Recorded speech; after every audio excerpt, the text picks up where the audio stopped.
Just give it a moment until we get all of our registrants in the room here. Good afternoon, everybody. Oh, hello.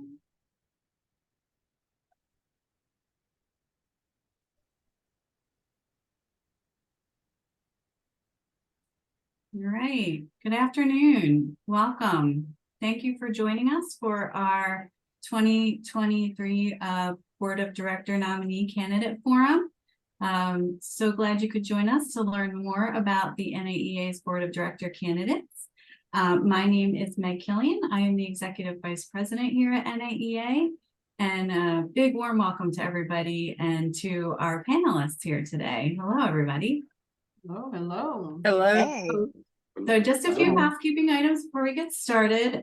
We do not have the chat enabled for this event just because it's very distracting to the panelists. But we do have the Q&A feature up. So if you have any technical issues or need assistance or have a question, you can post that in the Q&A. If we have time, we will get to questions that you submitted on your registration or that you put in the Q&A. But again, that will really be if time permits. Some of you may have seen this scheduled for an hour. It will likely go closer to 90 minutes. However, it is being recorded. So if you have to hop off, it will be available for viewing later. So, and with that, I'm going to pass it over to our lovely moderator, Keisha Dawson-Harris. Thanks, Keisha. Thank you, EVP Killian. Good afternoon, everyone, and welcome again to the National Association of Enrolled Agents Board of Directors Meet the Nominees Virtual Forum. As she said, I am Keisha Dawson-Harris, and it's my honor to be your moderator for today's event. The purpose of today's event is for you to personally meet the candidates who have presented themselves for consideration and demonstrated their commitment to NAEA and our EA profession. Throughout the forum, you will hear me say nominee or candidate. Just know that nominees are slated by the nominating committee and candidates are individuals who are running from the floor. Everyone's campaign statement and bios are on the NAEA website, and for your convenience, we have dropped the link in the chat for you to take a look at that. So we can do that, I'd appreciate it. Today's forum, like EVP Killian said, is being recorded and it will be posted on the NAEA YouTube. And if you have questions, of course, I will try to get to them as time permits. If you have attended any recent board meeting or a virtual town hall meeting or a local chapter meeting, I know there are a lot of things that people are discussing, but the underlying theme this year seems to be, coming from President Leachmore, is members want choices. And I believe that this year's nominating committee, under the guidance of Chairman David Tola, understood that assignment. For the first time since I've been an enrolled agent, there are more choices than board openings. And to me, that's a reflection of our membership. That is a reflection of you. You have nominated, you gave references, you submitted questions, and you have showed up today. What I appreciate is that your active engagement in our leadership selection process is crucial to how NAEA will successfully move forward. So this is how today's forum will work. I will briefly let each candidate, nominee or candidate introduce themselves. Then we will go to a Q&A where each person will be asked a question. They will have a 2-minute time limit. There are 2 questions. After the Q&A session, we will have a group discussion with the common question on leadership through change. If time permits, we'll take additional questions that were sent in through registration or through email, and then we will wrap up with brief closing statements. Again, the goal of all of this is to provide you with insight into each candidate's qualifications, goals, and perspectives. So without further ado, thunderous applause, let's meet our Board of Director candidate nominees in order of position.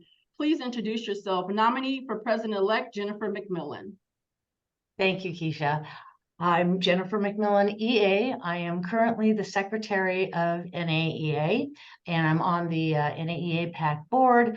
I have extensive experience with leading organizations from ERSAC to the California Society of Enrolled Agents, and I'm going to leave a lot of time for everyone else because I'm running unopposed and there are candidates you need to hear from. Thank you, Jennifer. Nominee for Secretary, Susie DiMaggio. Good afternoon. I'm Susie DiMaggio, EA. I am currently a board director on the NAEA board, and Jennifer's a hard act to follow. And again, I am running unopposed, so I'm going to leave time for the other nominees to introduce themselves. Thank you. Thank you, ladies. Director nominees, candidates in alphabetical order. Nominee Emily Apria. Hi, everybody. I am Emily Apria. I currently serve as the president of the New Jersey Society of Enrolled Agents. I have been a tax professional for over 30 years, and I joined NAEA in September of 2012, became involved in a volunteer capacity in 2015, and have worked in various roles, both at the local and the national level. I currently serve as the chairperson of the Bylaws and Governance Committee this past year, having worked on that committee for the year before that as well. And as I'm sure you can imagine, we've had a lot of work to get done this year. But I just really believe that, mostly my experience has been in nonprofit for my employment as well. So I have 25 years working in nonprofits and managing boards and working with nonprofit boards, both as a staff liaison as well as a board member. So thank you. Thank you, Emily. Nominee Tina Collins. Hello, everybody. It's so good to be with you today. And just thank you, Keisha, for moderating this. And thank you all for the opportunity to be here and to talk with you. My name is Tina Collins. I have been preparing taxes for over 2 decades and have been an enrolled agent for almost 10 years. As soon as I became an enrolled agent, I jumped into NAEA, knowing that it would be the organization where I could network and find connections, where I could serve others, and where I could get some great quality education. And it has been all of that and more for me. Preparing taxes is a little bit of a second career for me. My education and experience is in music. I have a music degree from Carson Newman University, which is a local college here in Tennessee. I have spent over 3 decades directing music in churches, serving as a minister of music, but also have been serving on nonprofit boards. And I love the work of nonprofit boards and the good they do for the community and for the organization that they are representing.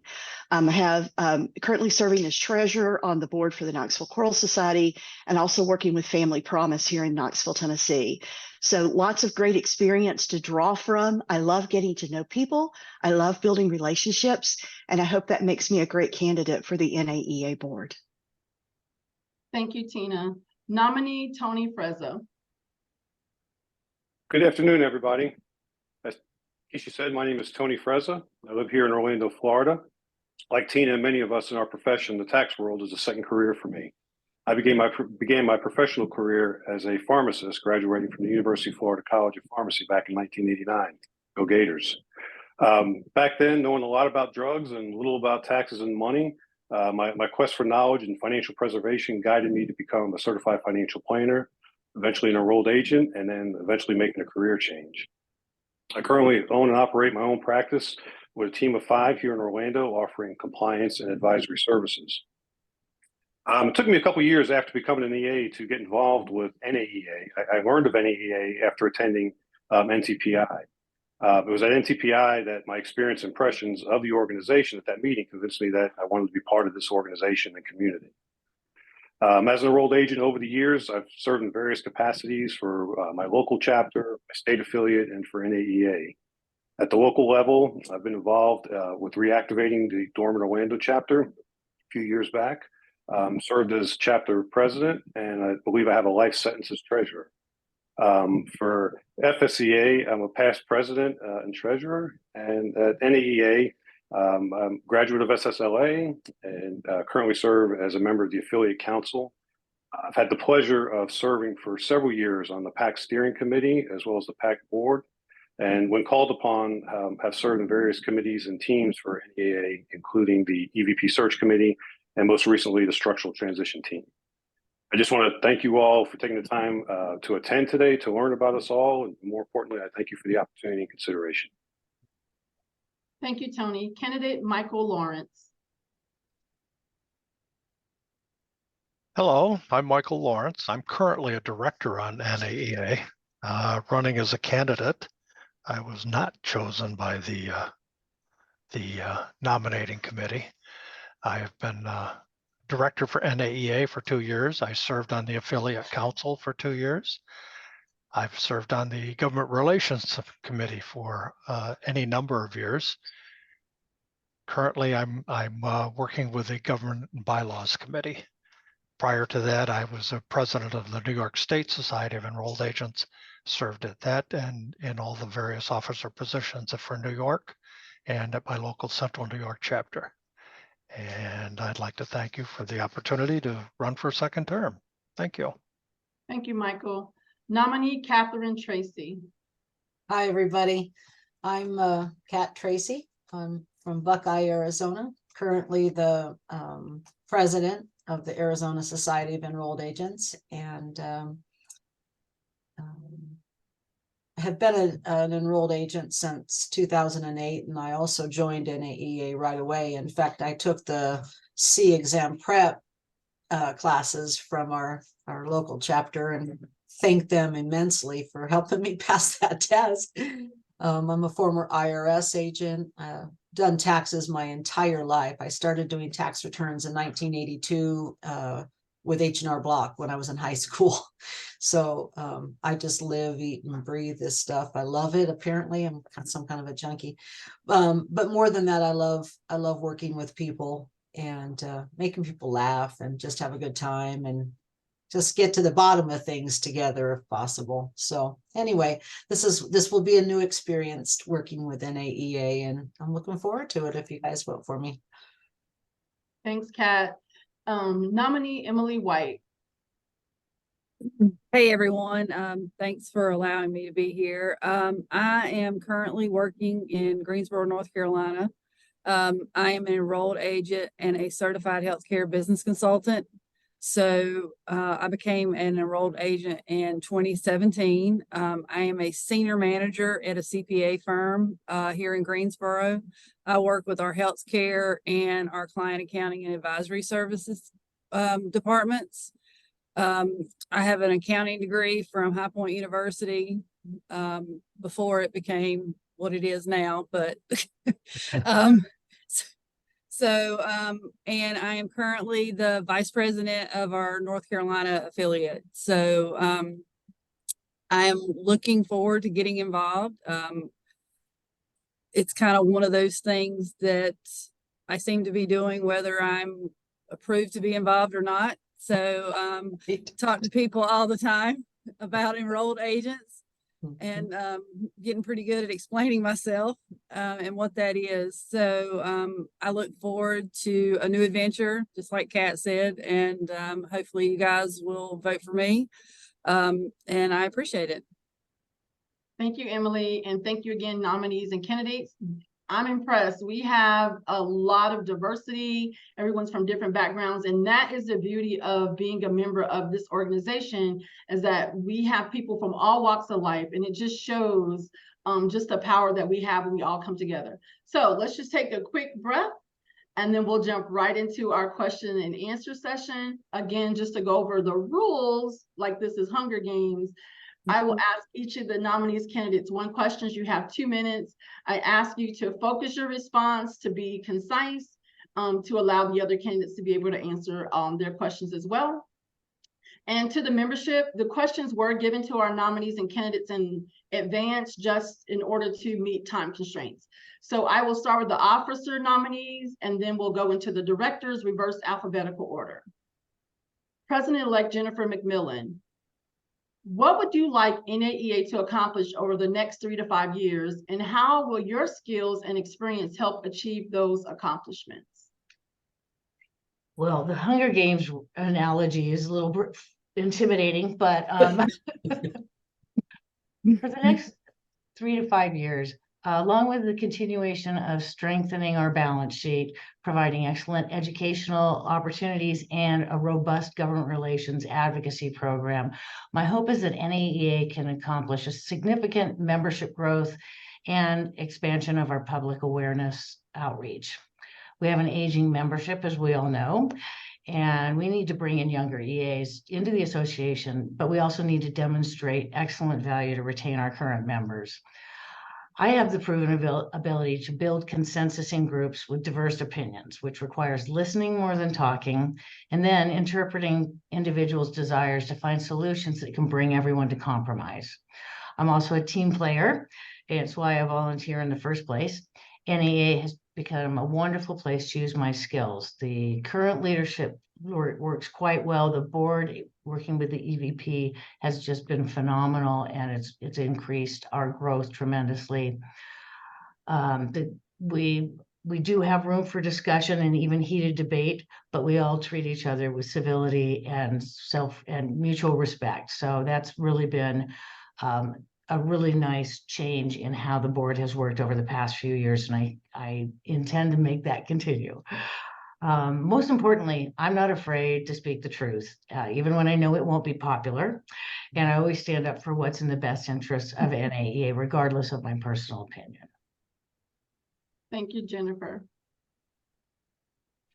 Susie DiMaggio, how do you as a leader keep the NAEA board and membership focused on the strategic plan?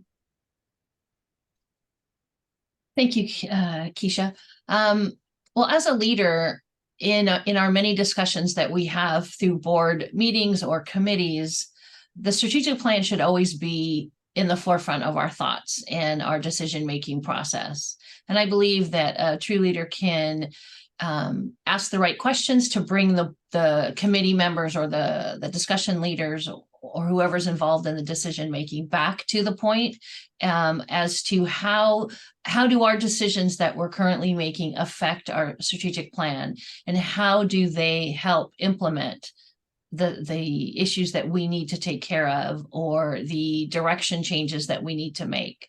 So we always need to be remembering that we need to stay out of the weeds, stay on point, make sure we're focused on the right thing that pertains to our membership and our strategic plan. And sometimes that strategy works. Sometimes we can go off the deep end in our discussions, but we have been very fortunate to have some great leadership that will bring us gently back into the conversations and keep us focused. So I believe that is how we should continue to proceed. And as a leader, we need to be very aware of what our strategic plan is and how we can implement the issues that are at hand. Thank you. Thank you. Director nominee Emily White. Describe a time when you disagree with the decision of a group and that you were a part of, and how did you handle it? To me, this was a very interesting question. One of those interview questions that's almost like a got you unless you knew it in advance. I appreciate this question. I work for a partner group. And as you can imagine, sometimes the partner group is heavily weighed in a CPA firm towards the tax department. And I am in the healthcare and CAS department. So sometimes decisions, I have to work with those decisions that are made. Here recently, there was a software decision that was made that was not beneficial to us. And so I worked with my direct partner, and we worked with the partner group to make a compromise to where we could get to the end result without having to disrupt our departments to abide by their new rules. We could modify those rules. So I believe that any decision can be worked through as long as you listen to both sides and you make valid points, don't take things personal, and you make sure that you're listening to what they're saying and not what you think they said. Thank you. Thank you. Director nominee Catherine Tracy, why are you interested in serving on the NAEA Board of Directors?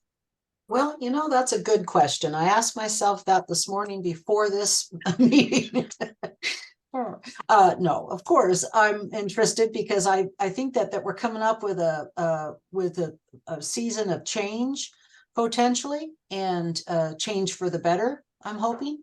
And I really am looking forward to, if I get selected, working with others in different states try to ease the burden perhaps on their state, or maybe even implement something in their state that hasn't been implemented yet, as far as some leadership or some training or whatever that might be. So I see it really as an opportunity to be part of something pretty big. And like you guys have probably already noticed, I'm kind of a joker, and so I like to keep things light and friendly. And if I can find something to laugh about, I'm gonna do that. And so I think that mainly I just want to have a sense of everybody's in this together, and let's pull together and have a good time while doing it, and not take things so seriously, and be kind to each other. I really appreciated what Jennifer said about working together in a kind manner, and I think that the newer generation of enrolled agent is looking for that. All of us know our stuff, or we think we know our stuff, but we don't have to come across like that. We can be friendly and make friends and be nice to each other, and keep things on a positive note. So anyway, I think that's my answer. I'm sticking to it. Hi, thank you. Candidate nominee Michael Lawrence, what is your opinion of NAEA's current relationship and support of affiliates? Okay. NEA's current relationship and support for the affiliates is pretty poor at this point. It's deteriorated ever since we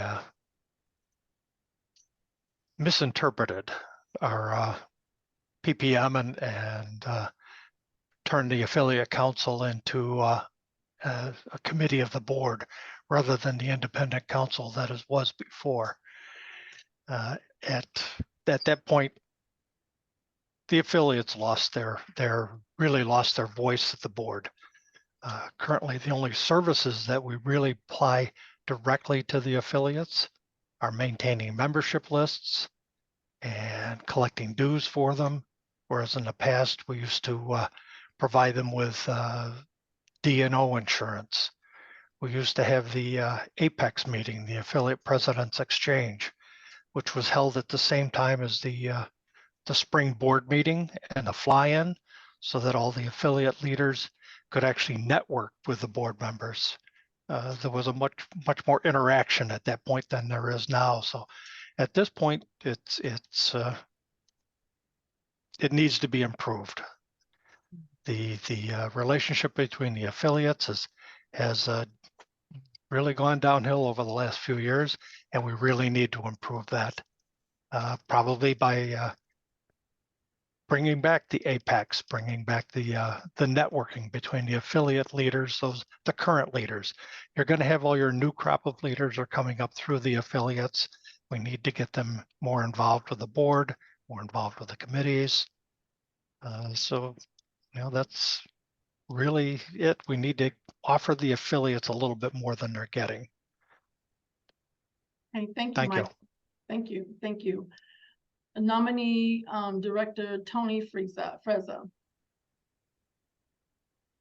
Tony, remember, you are aware that we have different membership benefits. Which has been the most important to you since joining NAEA, and what would you change? Thank you, Keisha.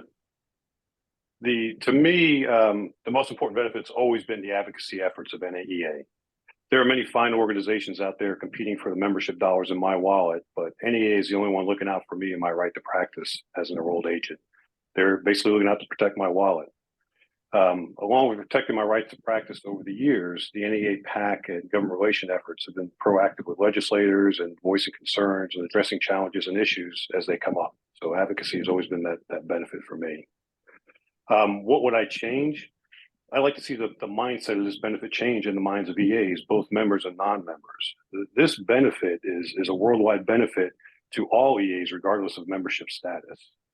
And with that, both members and non-members, I think there's many that are truly unaware of the ongoing advocacy efforts, what the PAC does or what is the PAC. So I'd like to see that change.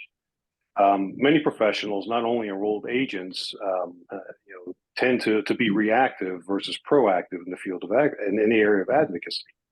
Not reacting until something is done. Maybe there's some legislation that changes and they don't like it, or worse yet, there's an attack on their right to practice and their wallets. My dear friend Phyllis, many years ago, taught me that you always want a seat at the table. And I believe these proactive activities and benefits get you that seat. If we're reactive, we may not even find a chair. How do we make this change? I just think it comes down to effort. Maybe we need to make a greater effort to continuously inform and educate about our efforts, advocacy efforts, both inside NEA and outside. Maybe we constantly articulate our successes, our challenges, and even our failures in this area. Members can't get behind and support what they don't know and understand. And if they don't know and understand, they're not going to appreciate the benefit the same way I do. With that, in closing, for those that are listening today, remember, it's not too late to support the PAC. If you haven't done so already, please make your contribution. If you have contributed already, it's okay, give a little bit more, but don't give more than $5,000. And remember, you have to open your wallet sometimes to protect your wallet. That's my good of the order announcement too today, Keisha. Thank you. Thank you, Tony. Nominee Tina Collins, what initiatives would you propose to advance NAEA's strategic plan? Thanks again, Keisha. Tony, what a great response. Thank you so much for plugging the PAC, and also go Tennessee Vols. Oh, come on now. I had to throw that in. So NAEA's strategic plan has 4 core values as it currently stands. I would want to focus on 2 of those values. The first one would be on creating a collaborative community.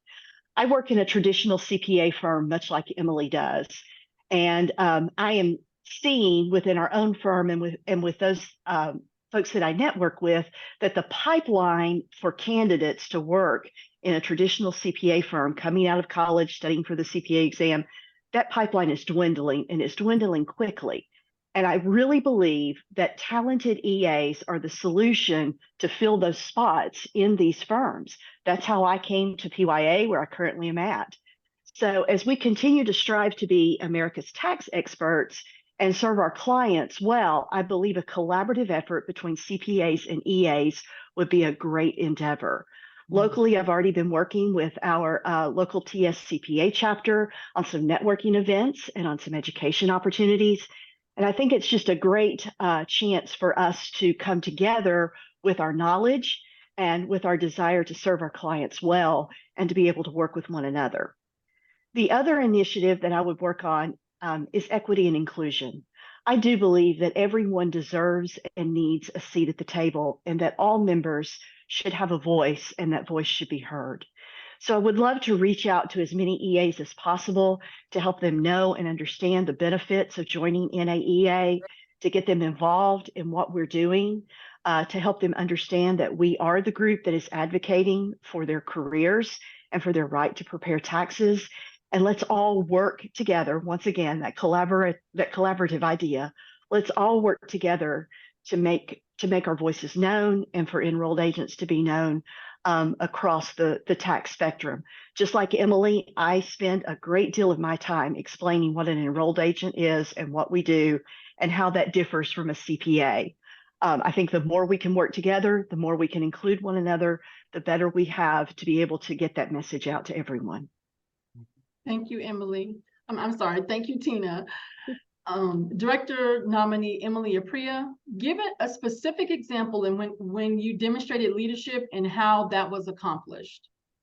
Thank you, Keisha. I appreciate this question. I do think I want to first explain that I know that leadership comes from many different places. So you don't have to be in a leadership position to provide leadership. And I think that's really important for everybody to understand. In fact, I think a lot of times it's the people that are not necessarily in those leadership roles who provide us with some real clear examples of leadership. And I've served in many leadership positions in many organizations, but I've also been a leader in informal settings as well. I do want to share one formal setting, though. When I first was elected to the New Jersey Society of Enrolled Agents boards, we didn't have a strategic plan at the time, and I agreed to chair the long-range planning committee and try to put together a strategic plan.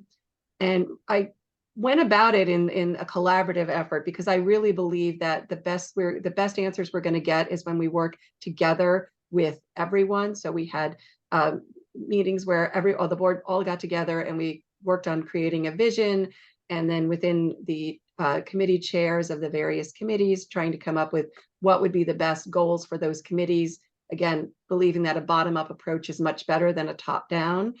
And we were able to come up with a really vibrant strategic plan. Unfortunately, we did it right before COVID, and then COVID happened, and I'm not sure that we did continue on the way that I would have wanted to see us do that. But we do still have an excellent vision statement and some excellent ideas and goals around where we would like to see the New Jersey Society of Enrolled Agents. And again, I think it's because we're willing to work together to hear everybody's voice and provide everybody with the opportunity to be heard. Thank you, Emily. Okay, guys, you did it. You got through round one. We'll take a quick woosah moment and then we'll jump right back into it. You ready? Have a sip of water? Okay, here we go. President-elect Jennifer McMillan, how can you help a new member feel welcome to NAEA? Well, thank you for that question, because this is an easy one for me. Kind of an extrovert. I think commitment to inclusion is the most important thing we can do as an organization to be more welcoming. My personal way to welcome new members is to be an invitation for interaction. We can all help new members by being especially welcoming on the Facebook group, the web board, and the monthly roundtables that got instituted a couple of years ago. There are a lot of new members there that are just looking for some guidance and just some support as they start their career. So just being an invitation to those people and showing up for those meetings is really important. I also like that we've implemented new member receptions that are in-person events, even though we don't get a huge number of our members at each of these. It's just really nice that we have a reception where any leaders in the organization can meet the new members and point them in the right direction if they've got questions, and maybe hook them up with programs or member benefits that they might not be aware of yet. Supporting the state and local affiliates, and hopefully in the future chapters, is another way our association as a whole can be more welcoming. The local groups are a primary resource of our networking for new members, especially if they're looking for guidance. The SSLA is an important part of that support. That program should be utilized even more and possibly expanded. I had the benefit of completing the advanced SSLA while I was a committee chair a few years ago, and I think it's one of the best programs we have for bringing in new leadership and training that leadership to help them become more welcoming. I think that's what sets us apart. Thank you, Jennifer. Susie DiMaggio, how can NAEA better serve members who live in a state without an affiliate? Well, that has been the question on everybody's mind over the last year or so. I definitely think NAEA has made great strides in reaching out to our members in unaffiliated states, and even in the states where the affiliate has been lacking of any programs or any communication. We have put forth an initiative to be voted on to help reach out to these unaffiliated states and bring in the members to help them receive their education and have the engagement with other members. As an organization, we need to be the hub of the communication. We need to have more outreach. We need to have members outreaching up to other members and in trying to draw them into volunteering somewhere or just participating in a education event or a live class or mentoring someone in another state. There's so many different areas that we can get involved in, but I definitely think that the proposed bylaws that is before the membership now will help NAEA focus on creating assistance from the local level and the national level on outreaching to these and making information available to these members that don't have community around them to develop, give them the other opportunity to join another community, to help them grow and get educated and continue their growth in their professional jobs. And I think that we are moving in the right direction, and I am encouraged by the strides that we have made over the last couple of years that I've been on the board, and I'm encouraged with the leadership team coming up and the changes that I hope the membership will agree with, so we can continue to move forward and communicate and outreach to these other members. Thank you, Susie. Emily White. NAEA membership has been in decline. What changes, if any, should be made to increase membership? Well, this is one of my soapboxes that I like to stand on, is that I feel like we need to promote being an EA earlier in people's lives. I think we need to talk to advisors in high school. I think that we need to talk to advisors in college, because I gave a speech to the accounting group at High Point University, and they were more interested in what EA was than what the consultant side of what we were talking about. They didn't even know that existed. And so I feel like that's one way we can increase, is if we have that knowledge out there and we can give people a different path, because not everybody can go to a 4-year school. Not everybody can go to the extra education after 4 years to be a CPA. And there is not one thing wrong with being an EA. So, so let's promote it and let's start there. I also think that we could also push what benefits that our membership gives. I think sometimes we talk about just the education part, but today I went and refreshed myself this morning on those things that we get discounts on and all the other benefits that we can get. And you can even get pet insurance through us, so, by the time you get those discounts, you've paid for your membership, plus you're getting education. So I think that we could promote all those extra things that we don't talk about, but it might mean something to more than what it means to us. Just because we like the education part doesn't mean we don't need to talk about the insurance part or the discounts on all the softwares and things of that nature. So I think we should promote those things in social media more, LinkedIn, things of that nature, do more hashtags, things of that, to get people to look at us and to see what all we have. I agree with that. Thank you, Emily. Thank you. Catherine Tracy, what is your perception of NAEA's financial position, and what do you see as challenges or opportunities?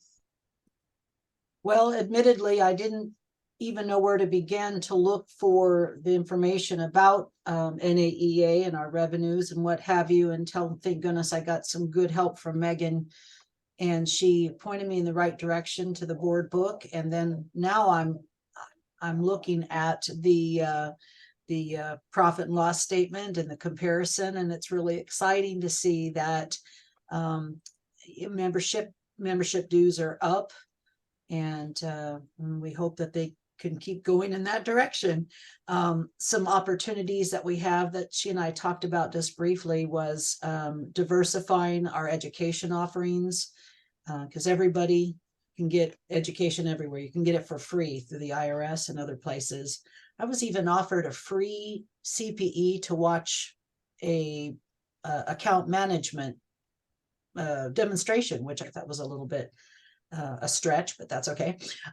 Anyway, and so I initially, when I started thinking about this question, my perspective was already that NAE was good as far as financially solvent, obviously, and making good decisions. But when I really started looking at some of the numbers, I was really drawn into the different categories and the spending. And obviously we have salaries and benefits that are higher than prior years, but that's because we're fully staffed, and I'm thankful for that. More money is being spent in travel, but that's good. That means that we're going places and meeting people and doing things. And I think that's a good direction. So I think we do have some opportunities for partnerships and sponsorships. Megan and I talked about that, and increasing our revenues there in a way that are positive for our members. And so I'm excited about looking at what more free things or discounted things that we can get besides pet insurance. And so I'm tickled about that. But anyway, so yeah, I encourage everybody to look at the financial statements, find your way to the board meeting, the board book, and take a look at them, because they're pretty interesting and they're working hard. Thank you to NAEA staff for your hard work and getting us through these hard times. Oh, no, I want to leave on a happy note. So NAEA's goal is to have at least a $50,000 in the black positive, and at least that, yeah, that's their position. But we are heading towards $150,000 in the black. So 2 thumbs up.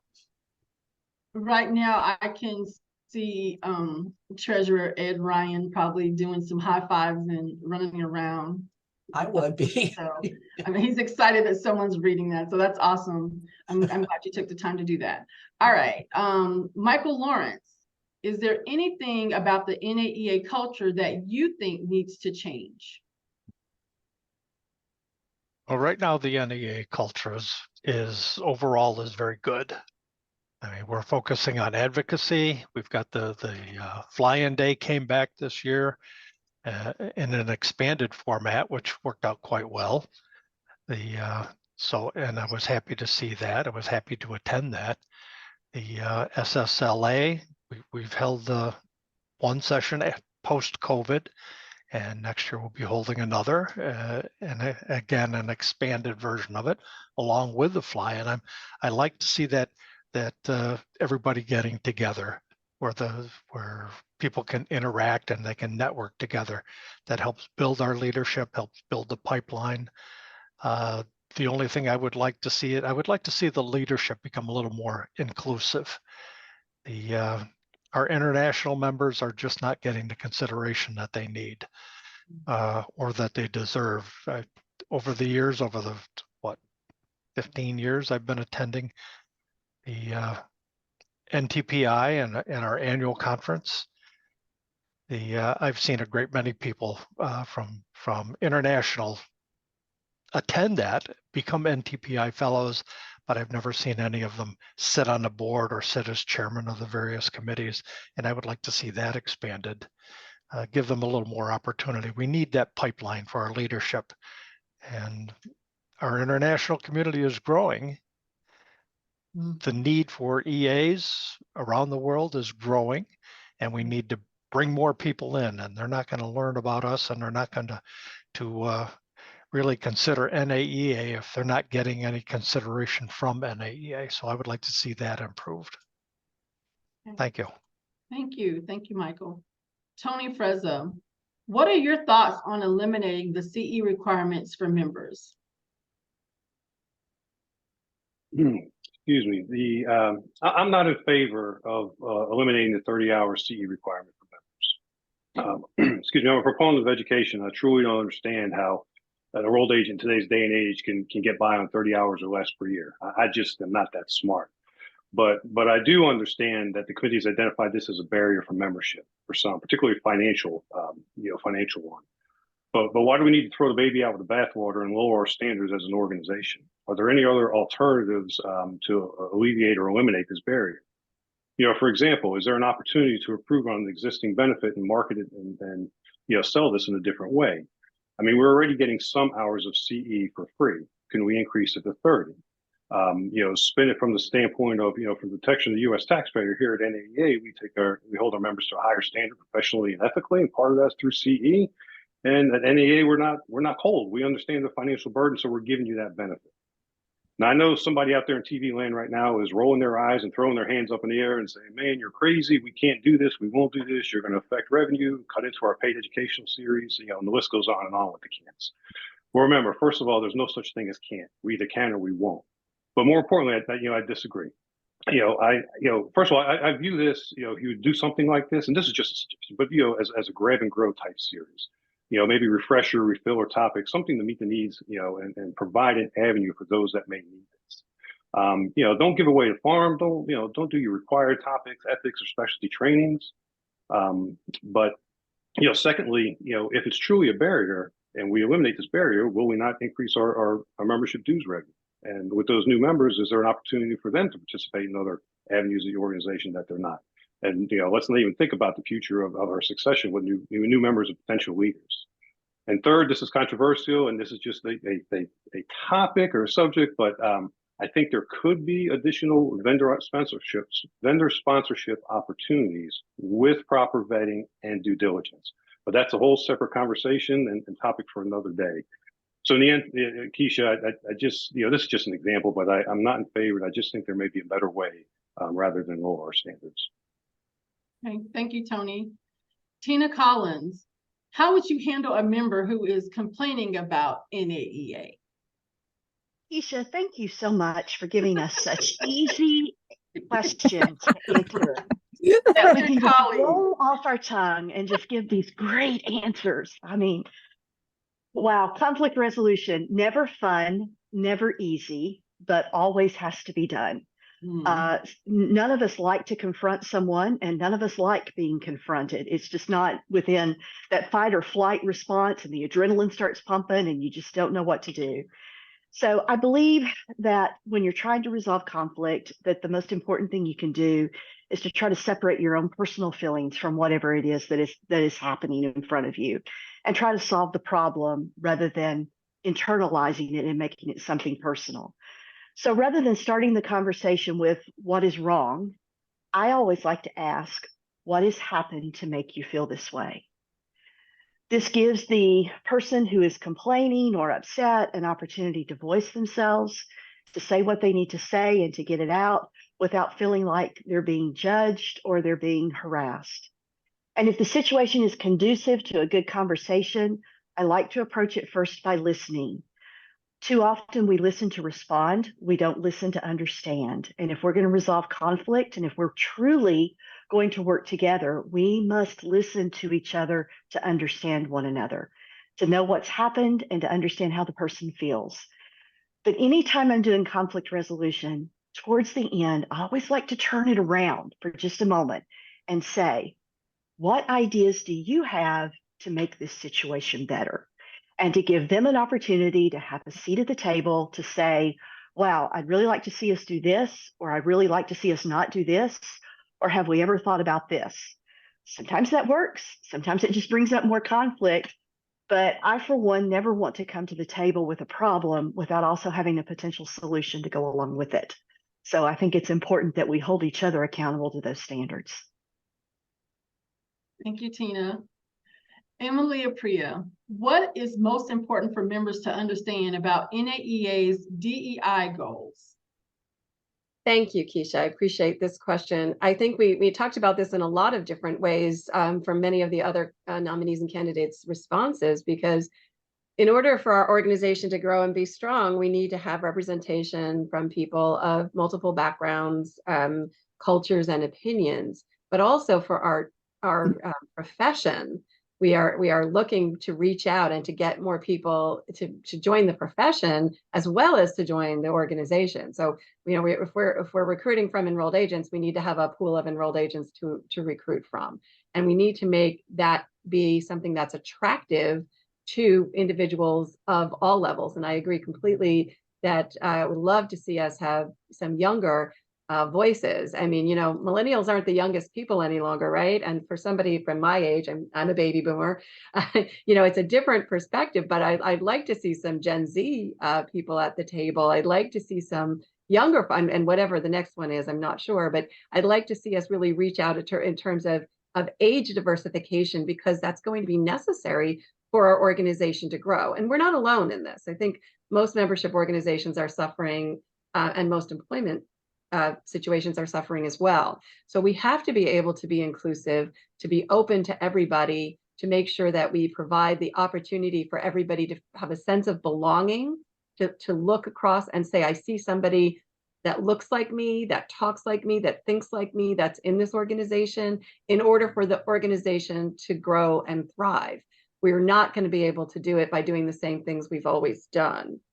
And I think that hearing from individuals who are underrepresented in the industry as well as in an organization will allow us to be able to grow both the profession as well as our organization, and being open and honest and really trying to understand the other person's point of view is what's going to help us to grow.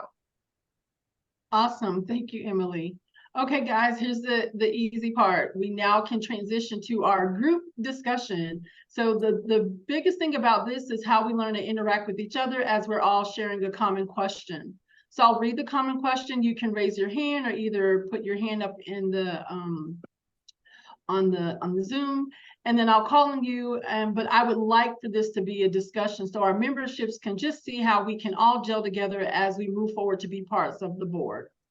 So the common question is, the NAEA board has decided to put forward important changes to our association's bylaws for our members to consider in our December election. If approved, these changes will have significant implications for how NAEA is structured and operates in the future. So as a candidate for a new role on the board, please explain why NAEA members should choose you to help lead our association through this time of great change. I will open the floor up to whoever would like to go first. All right, Miss Emily, knock it out of the park. I feel like if you go first, there's no, you set a standard. So there we go. Well, I looked at this probably maybe a little bit differently. But recently we merged with another firm. And so we became a location of 4 to a location of 7. So inside of that, we created the healthcare department along all 7 locations. So I got to help lead that. At the same time of creating this larger department, I got to help create client accounting and advisory services department. So navigating those 2 departments as an EA inside of a CPA firm, and I felt like even though I have one less letter, I have no less fight. So just navigating with those people, in my partners and new people that I didn't even know, and working with them. It's been about a year and we have created something that has just grown tremendously. So I take great pride in that as being a leader of creating inside of that. Great. Thank you, Emily. Emily Apria, you have your hand up next. Thank you, Keisha. In my many years of experience with nonprofit organizations, I've been through many change initiatives, including one very similar to this, where we had a professional network that was very localized, and we merged it into a network, being into an association that was centrally located. And part of that process was managing the before and after expectations of the members and the membership in general, and making sure that everyone, again, I'm really always behind ensuring that people are heard. I like everyone to try to maintain an open mind. Regardless of which way a vote may go, it's really important to ensure to listen for understanding. I appreciated that comment earlier as well. We need to be able to have everybody feel like, again, that they were heard, and that we had the opportunity to really really incorporate and compromise and form consensus. And I do think that there's a lot of change that has to happen, and it's always very scary for people. I think feeling it's the not knowing that's the worst part. And there's a lot of times within change management, we do have to have a period of ambiguity until we work through it.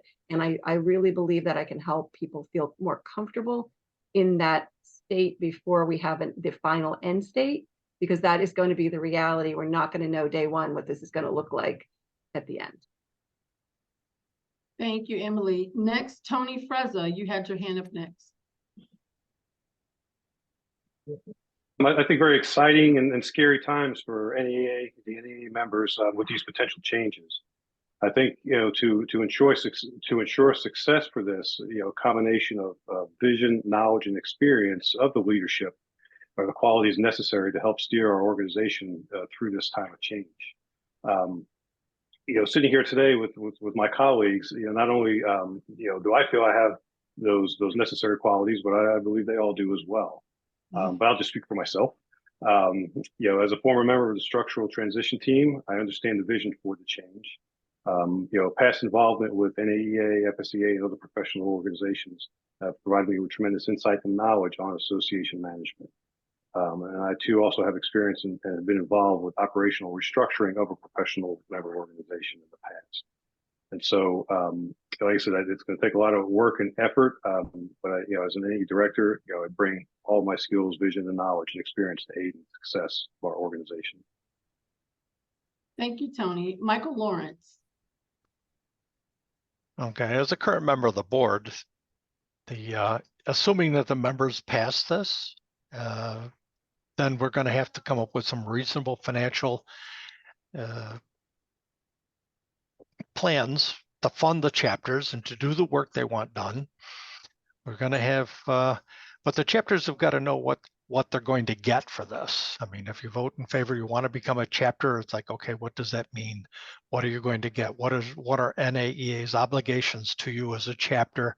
What are your obligations to NAEA as a chapter? And we're going to have to do the same with the affiliates. We're going to have to write a new memorandum of understanding for both the affiliates. They're all going to change. And there are going to be additional expenses for creating chapters. NAEA is going to have to carry those expenses, and we're going to have to know where that money is coming from, how much it's going to cost us. And we can't shortchange those organizations, those groups that remain as affiliates, as in just to address the chapters. So we're going to have to make everything fair. We're going to have to make it transparent, and we need to get everybody to the table at this. We're going to have people that want to be chapters, people that want to be affiliates, want to remain as affiliates, all get together to discuss these interlocking obligations and how they're going to be financed. Thank you, Michael. Tina Collins. I have been in the unique position on two different organizations, leading those organizations through bylaw changes. With one organization, I was on the bylaws committee, and we completely revamped the entire set of bylaws, piece by piece, taking each piece back to the membership as we revised to get a vote. It was a humbling experience. It was a difficult experience, but it was a rewarding experience too. The other organization I actually sat on the board as we were going through some bylaw changes.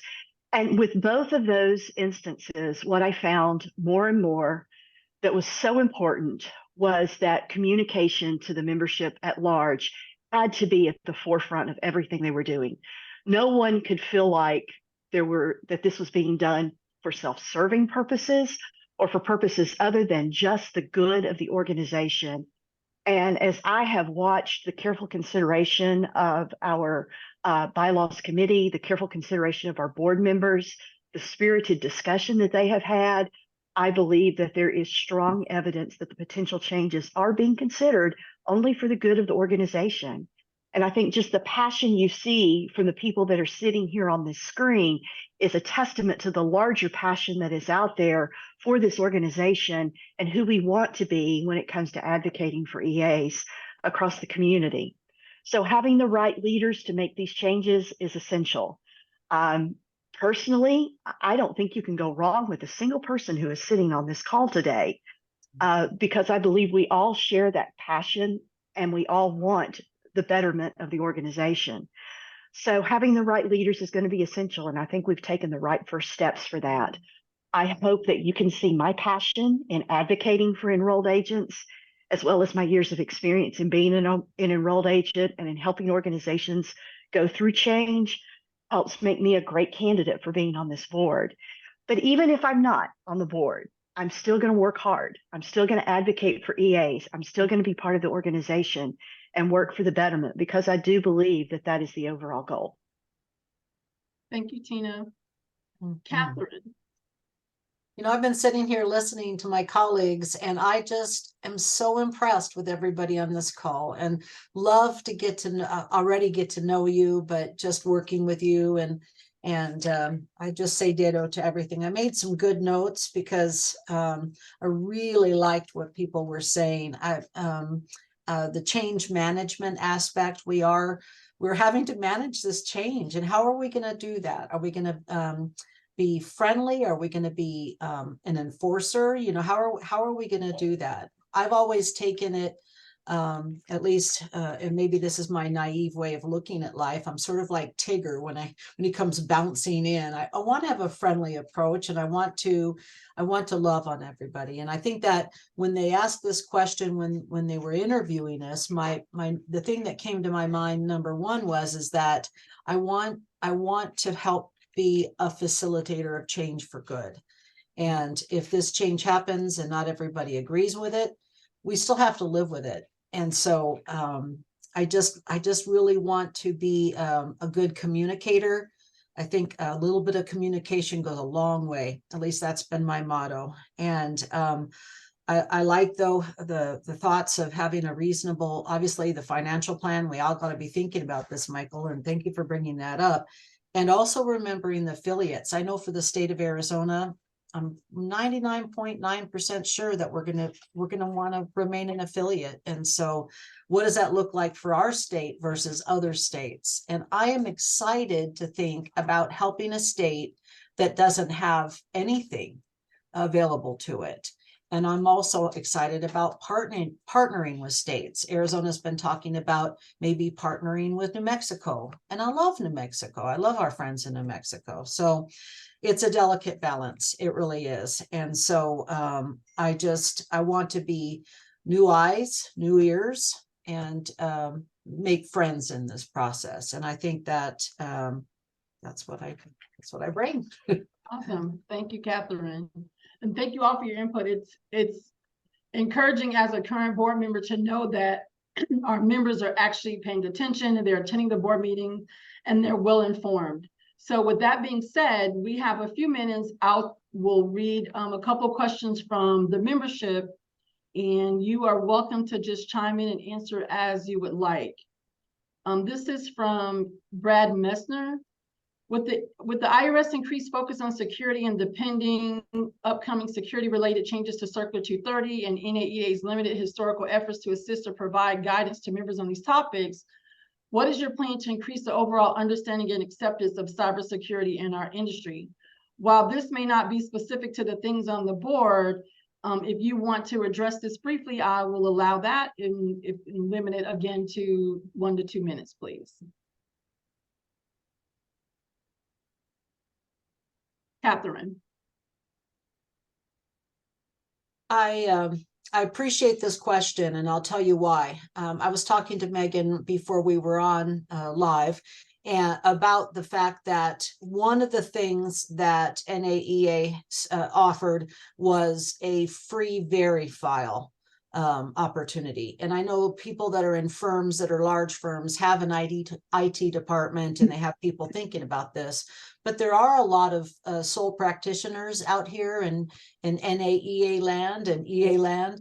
And so that VeriFile was a good step in getting people to be secure and to be thinking about being secure. So I really think that NAEA, this is an opportunity for NAEA to offer some good education in this area, maybe even some hand holding. I've been to a few of the IRS tax forums where they've talked about this, and they've directed us to some boilerplate things and at least got the awareness out there. But everybody who has a PTIN needs to be thinking about having we promised that we would have a security system in place. I'm blessed enough in our small firm, family firm, that my son happened to go to college and his specialty is IT, but not everybody has a son in their back pocket like that. And so I really see this as an opportunity for NAEA to help us go forward in this area. That's very, very important. Thank you, Catherine. Emily Aprio. Yeah, and I agree, Catherine, it's really important. And I think in New Jersey, we did have our stakeholder liaison from the IRS came and presented on this topic. And I think providing additional education and just making sure that there's the awareness. I think you would pretty much have to have been living under a rock not to have heard about this. But I do think that there are people, there are members, particularly those sole proprietors who are just trying to get along, right? Just trying to get through the day, who may be unaware of it and may really need that additional guidance, especially in those places where they maybe don't have a strong affiliate that provided education in this area, or, some other methodology. But I do think that I agree with you, the hand-holding might be necessary. And maybe it's, let's have small groups get together and say, hey, we're just going to write a WISP together, and this is how we're going to manage it through either the round tables or there's other, means that NAEA has. But I do think this is critically important, and especially for anybody who's had any kind of an IT scare or any kind of an IT incident, how important this is. So I think it's really something, and appreciate the question from Brad as well. Thank you, Emily. Tony Frezzo. I mean, the thing that jumped out to me in Brad's question is the limited historical efforts. So I think that needs to be addressed and changed going forward. I mean, as a business owner, and I know many of you are business owners, we struggle with this. I struggle with this. I don't understand this stuff. I understand a lot of things, but technology and cybersecurity, that's all scary to me. So is there ways? I mean, I'm a big proponent of sharing, a big proponent of creating platforms, templates, whatever it may be. So we're not all reinventing the same wheel. I mean, it's not a form of competition; it's a form of helping. And so, I would, be anxious to, change those historical efforts. Look at ways to call upon those that know to help those of us that don't, and try and make this better for all of us. Thank you, Tony. So I have one more board question, but I'm actually one more membership question. But I'm actually going to wrap it into your closing remarks because it's part of being part of the board. So the question is, if the board approved a motion which you personally opposed, how and can you speak with one voice as a board member when discussing the issue with other members? So in your closing remarks, will you please address how you can still side with the board, even though you're not in agreement with something personally? And we will start with our officer candidates who have been very quiet. Actually, you know what? We'll start with our director candidates because I love this. And thank you, Susie and Jennifer, for allowing them the time to speak. But we'll hear from you two later. So Catherine, I'd love to hear your closing remarks first, if you don't mind. Okay, great. Well, first of all, I appreciate somebody nominating me. I didn't ask to be nominated, but I appreciate the opportunity to do something different, to be part of something big. I really think that NAEA is probably one of, if not the most important decisions I made in joining. Back when I first thought about being an EA, which quite honestly, I thought, man, I don't need to be an EA, but anyway, I'm glad that person persuaded me those years ago. So I would just say in closing that I am new to the board idea. I've only been an Arizona board member for, well, I'll be serving my 4th year, but for the most part, I've not been involved. And so I appreciate the opportunity to be involved. I believe I'm a new set of eyes, new set of ears, hopefully a friendly face and a friendly voice. And that's what I would bring to this job on top of the fact that I am dedicated to doing what is necessary. And that includes being the voice of NAEA, whether or not I agree with their decision or what was being planned or not. I think that it is important for us to have an open mind, and we don't know everything about everything. And so a decision that's being made for the greater good, who knows who it's going to impact. I had a client, I made the mistake of putting something on Facebook the other day, siding with one side or the other, of course. And I had a client say to me, Catherine, what are you thinking? you are looking through a keyhole. And I thought, oh, that stings, but it was true. And so I have got to continue to remind myself that I don't know everything. I need to have informed people around me and enjoy collaboration. And that's what I look forward to doing if I'm on this job. Thank you, Catherine. Emily White. Yes, ma'am. So this, it's very interesting because I feel like I do this a lot, just in my normal job is, I try to stick to the talking points. I try things that I don't agree with. There might be policies that have came in, especially with the merger you're going through. You just need to do what's best for the firm, the board, the society, or NAEA. So if I don't happen to agree with that particular point, doesn't mean that it's wrong. It just means I have a difference of opinion. I can get on board. I can talk about those direct talking points. I can make sure that all the board decisions are for the good. I like Kat said, greater good. So just making sure that we stick with those and we keep that one voice, because once you don't have a one voice, you start going, you can go downhill fast. You don't realize it, but it can eat like it can be a cancer. So, but I will say that, I have been on the North Carolina board for a few years, and I was really excited for the chance of being a director for NAEA. I love to participate. I love to just spread education. I think it's because I started out going to school for education and figured out that I was probably too direct for that. So I switched my major. So I feel like it keeps a little bit of my heart into it, was providing education about enrolled agents and things of that nature. So that's where my heart is. And hopefully everybody will be kind enough to vote for me, and I appreciate it. Thank you.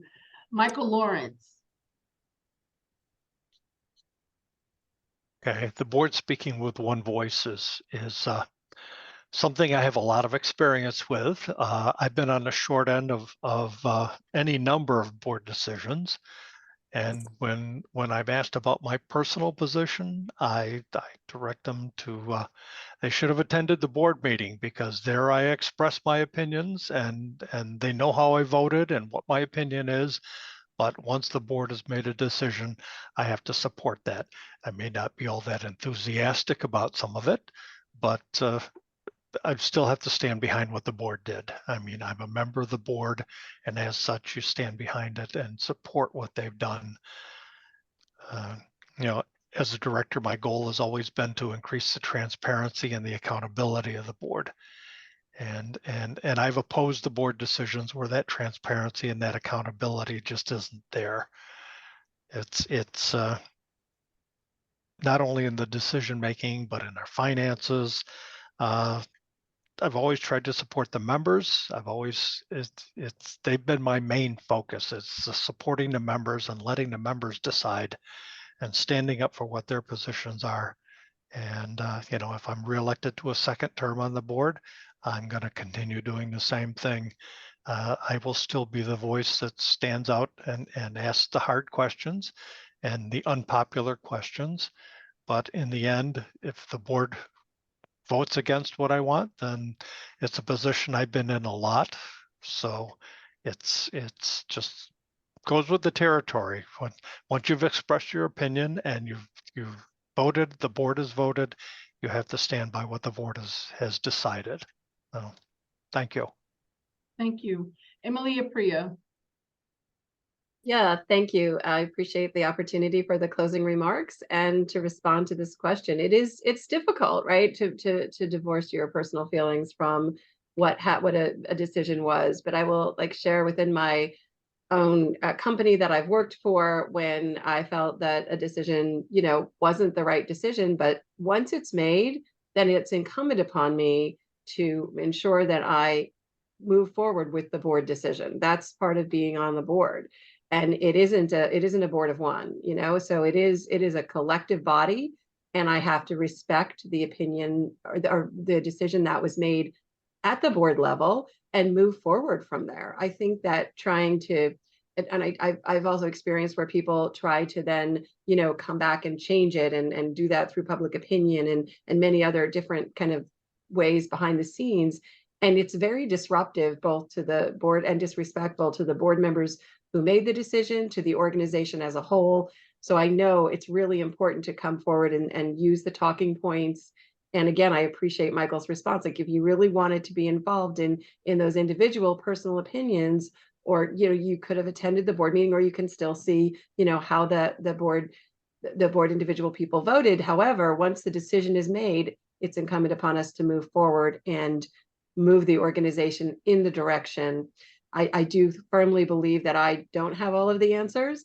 And I do think everyone on this call has shown their dedication and their ability and their thoughtfulness in terms of moving the organization forward. So I would be happy to serve with you all, and if not elected, to continue to help in whatever way the board finds necessary. But I do believe I would add a lot of value. I've been involved at various levels with NAEA and NJSEA for a few years. And I think that my candidacy and my board service would be beneficial to the organization. So thank you. Thank you, Emily. Tony Frezza. Thank you, Keisha. I'll address the question first. I think the one voice is very important. I think the issue arises in the question, of somebody asking about it. I think the way to approach it is to, provide, education and some background of the knowledge that was used to make the decision, supported by the board. I may or may not agree, but if on the board, that's our decision, that's our direction. It's for the better of the organization. Sometimes people question, and because like Michael said, they're not in attendance, they don't have all the facts. So in order to address their question, present some of the facts to help them better understand. With that, in closing, I just want to say thank you NAEA, thank you everybody for this opportunity to sit before you. Keisha, this was not as bad as I expected. We're all surviving. We're not too beaten up. Like I said before, very exciting, scary times for our organization. What happens in December, however the votes go, the work is not over. I mean, your board and leadership, this year and the last has put in the committees a tremendous amount of work, and it's if you don't know those people directly, I mean, they've been just getting hammered with their efforts, and I thank them, and we all thank you. Going forward, it's going to be a lot of work, regardless of the vote, over the next 3 to 5 years, for a successful transition for whatever shape this organization is going to be. Is going to take a lot of work and dedication from everybody on the board. I believe I have the skills and talents that could add to that success. But if you choose not, I as in the past, when called upon, I will still give my efforts and work, because I do believe in this organization. So thank you. Thank you, Tony. Tina Collins. Thanks again, Keisha. To the question that was asked, I don't know if you all remember the book that was popular several years ago, All I Really Need to Know I Learned in Kindergarten.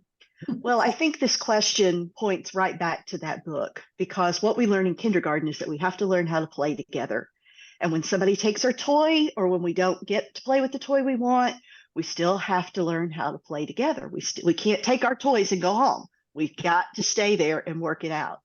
So, and I think that I'm being a little facetious, but I think the same thing happens with a board. We're not always going to agree with one another. It's just like Michael said, that board meeting is the time to get your opinions out there, to make your position known. But once the board makes the decision, we've all got to stay in the sandbox, and we've all got to play the same play. It's just like a football team. If your defense failed as much as Tennessee's defense failed on Saturday, they still had to go out there. They still had to go out there and play like 11 united players on defense. So that's what a board has to do, is we have to be united. We have to stay together, and we have to have one voice. Otherwise, the board fails. And if the board fails, the organization fails. And this organization is way too important to too many people for it to fail. So we must be strong, and we must have one voice. Things don't always go my way, and I don't ever pretend to have all of the answers, but I am going to work alongside you and I'm going to listen to you. And if at the end of the day we just have to agree to disagree, we can do that too, but we have to do it together. I just want to thank Meg, Keisha, the rest of the nominating committee for this opportunity. When I first logged on to that nominating committee meeting and those questions started popping and firing at me one right after the other, I felt like I had jumped into the deep end of the pool and was really glad that I was a strong swimmer. Because I felt like I could at least tread water if I needed to. But what an amazing, challenging, and enriching experience this whole process has been. So thank you for allowing me to be part of the process. Thank you for making it so rewarding. And it's great experience, just great experience for all of us. I do have a passion for enrolled agents. We have 3 people in our tax team right now that are studying for the enrolled agent exam. And I'm excited for them. And I've promised them if they pass the exam, I'll take them to a national conference next summer. But yay. But I do have a passion for this organization, and I want it to be the best advocate it can be for all of us, because we all are playing on the same field. And sometimes it's challenging and it's difficult. But I believe that we're stronger together than we are apart. So thanks again for the opportunity. Look forward to the results in December. Please reach out if there's anything. And I'm sure I say this for everybody. If there's any questions that we can answer one-on-one, email us, reach out, and we'll be glad to talk. Awesome. Thank you, Tina. Okay, Susie, take it away. Thank you, Keisha. This has been an amazing last hour and a half. I look forward to hearing from all of the candidates and nominees, and I'm thankful that I got to know more about each one of them. And having sat on the board for the last couple of years, I too have been through a couple of decisions that I have not maybe been on board with or agreed with. But when you're talking to other members, for me, I'm going to focus on all of the positive and pros that came out of the decision-making process. And I'm going to draw on that research that the board presented before we made this decision. So then I'm sharing the positive and the purpose of the decision that was made. And I'm not, bad-mouthing it with my own opinion. Not that my opinion would be bad-mouthing it, because I might just not agree with a little bit of it or something, but we're not all the same person. We're all going to have different opinions. We're all going to have different ideas. And we heard that today with all of the nominees and their answers. And as long as we remember that, I believe that the board can work as a whole, as long as we respect each other for each other's opinions. And just because I may vote a certain way or I may not like a certain type of music doesn't mean I'm a different professional than you are. We're all in it for we're all doing the same job. So that's how I have in the past presented, discussions to members and other people that about a decision that the board has made that I wasn't always on board with, but eventually I come on board with it because I know that the decisions we're making are in the best interest of the society. And that's really what I want as an officer and as a member. So again, thank you for this opportunity. And I look forward to serving another year on the board. Thank you. Jennifer McMillan, take us home. Thank you. Thank you. First of all, I have been on the losing end of a lot of arguments on different boards when beginning back in 2001 when I was first a brand new director on the California Society of Enrolled Agents board. That was one of the first things that they taught us was we speak with one voice, and it's like a tenet of parliamentary procedure. So I have no problem as long as I've been heard in any argument, in any circumstance. Unfortunately, as president, I don't get to say anything about what's being voted on. I'm running the meeting. But I do appreciate the fact that we do speak with one voice on this board, and that there's a good understanding that is the only way to move forward. But what I really wanted to say in my closing statement is I really enjoyed this candidate forum. Me too. And I'm so impressed. I want to thank, excuse me, thank the nominating committee for putting forward such good candidates. And you're all going to be part of my board in 2 years. And I'm just very excited that that we're all going to be a team. That's it. Thank you, Jennifer. I too am impressed with every single one of our candidates and nominees. This has been a great board, and I'm looking forward to working with each and every one of you, those of the membership select. So a big thank you to all of our nominees and our candidates. I do wish you the best. Some of you have noticed that we did have one nominee that was missing, Skip Touche, and he was not able to make it, unfortunately, but his bio, along with the other candidates and nominees, their statements and their bios are on the NAEA website, and as well as the sample ballot and the bylaws changes. There are 2 remaining town hall meetings scheduled for November 30th and November 11th at 12. Make sure that you register for those. And then know that voting will take place December 1st through the 15th, and that is by electronic ballot. So make sure that your NAEA profile is up to date. So in closing, I'd like to give a big thank you to our EVP, Megan Killian and Aaron and the NAEA staff for facilitating this event. So let's do thunderous rounds of applause. Phyllis Jokubi and Angela Raddick, I personally want to say thank you for your insight and your leadership. You know, this is not easy to sit here and kind of facilitate this, and they gave me some great pointers, and hopefully when they review this, they'll give me a thumbs up. Special thanks, of course, to the nominating committee, David Tala, Teresa Coleman, Betsy Buckingham, Angela Raddick, Mary Sutherland, Richard Reedman. It was an honor to serve on that committee. Again, being a junior member of the board and being involved with all these, you know, these EAs of legendary experience, it has been amazing and rewarding, and there has been tremendous growth. But more than anything, I want to thank you, our membership. Together, we can continue to strengthen and advance our profession. And remember that your vote plays a vital role in determining the direction that NAEA will take. So for that, I thank you for your time, and I hope you have a wonderful holiday season. And I turn it back over to you, EVP Killian.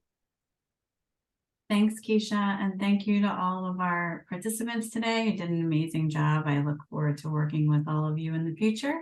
And thanks to all of our attendees. I hope you all have a wonderful rest of your day. Thank you. Thank you. Thank you. Guys, amazing job. Right. Good job.